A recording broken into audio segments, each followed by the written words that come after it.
So what you do when you notice a lustful spirit trying to take dominion of your vessel is that you start talking.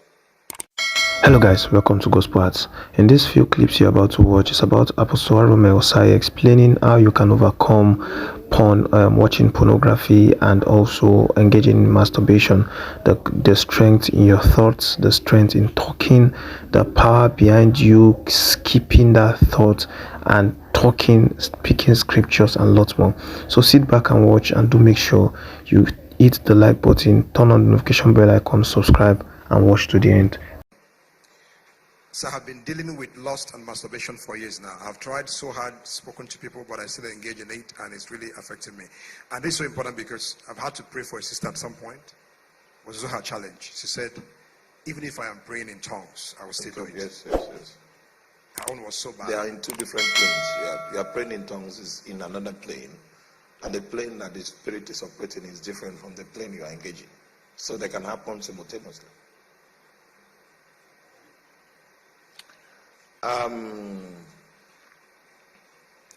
First of all, we need to know a few things.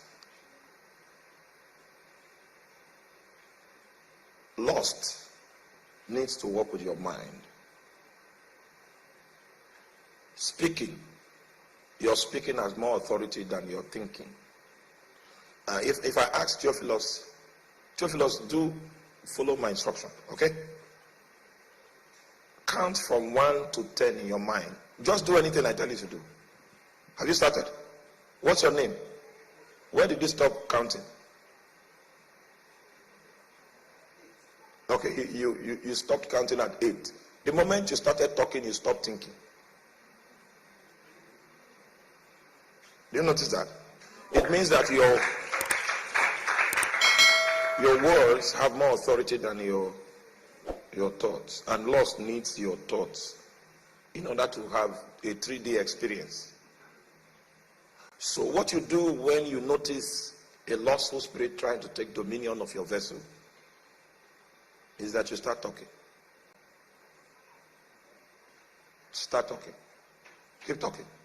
Keep talking. Keep talking. The spirit will not be able to find a place. So that's level 1. Masturbation and unclean spirits, they are on level 1. There are higher spirits in the kingdom of darkness than those levels.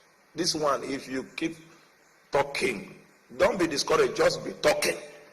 Be speaking the word of God, just be speaking it. You will weary the spirit. If you can't get your mind, it doesn't have a platform. Praise God. Now, so let me call this first aid, right? Yeah, this first aid. So once the spirit can't get your mind, then you use your will against what the spirit wants. At first it will be difficult, but eventually it will become easy, and then the spirit will know it doesn't have any premise around your life. So there are two things: you speak and you turn your will away. That's all with that. Now, so let me also add, now, beyond these things you can do, what is the place of deliverance in that scenario? This is self-deliverance. There's a place for that. And just in case this person that wrote this is here, who can... Deliverance is automatic. The faith process is manual. So I'm saying that for this case, the faith process is as efficacious as releasing the authority of God. So those are two valid approaches, actually. They're valid approaches, but not everybody needs to be disturbing the pastor. Sometimes, I don't know about you, but I'm weary sometimes. Weary of... These are things that you can do yourself, and I will teach them. Do this, and tomorrow the line is still for the same issue. It's not that serious. We will soon talk about the one that is really serious that you need pastor. So so after teaching, and yet people can't flow in it, so what do you think is responsible? And we do the pastoral one, but if we have our way, we will prefer that people practice the teaching. They don't practice it. They don't practice it. If you start praying, for instance, you don't need any education. And if you start praying, for instance, you will know the experience of mounting up with wings. When you are no longer, when your heart is no longer conscious of your house rent, your salary, and what the realm of consciousness that you have been brought in, and consciousness, the consciousness of the heavenly things. That's the experience of mounting up with wings like eagles, going to high places in the spirit, where you are invited to come in your thoughts, to think the thoughts of God, and to reason together with God.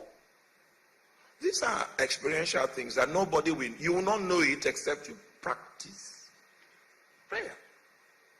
So you will not, these two easy things I just said now, if there's anyone in the congregation that is suffering from the symptoms of masturbation, I'm telling you, there's a two-way approach. You don't need pastor. However, if you can't work it yourself, no problem.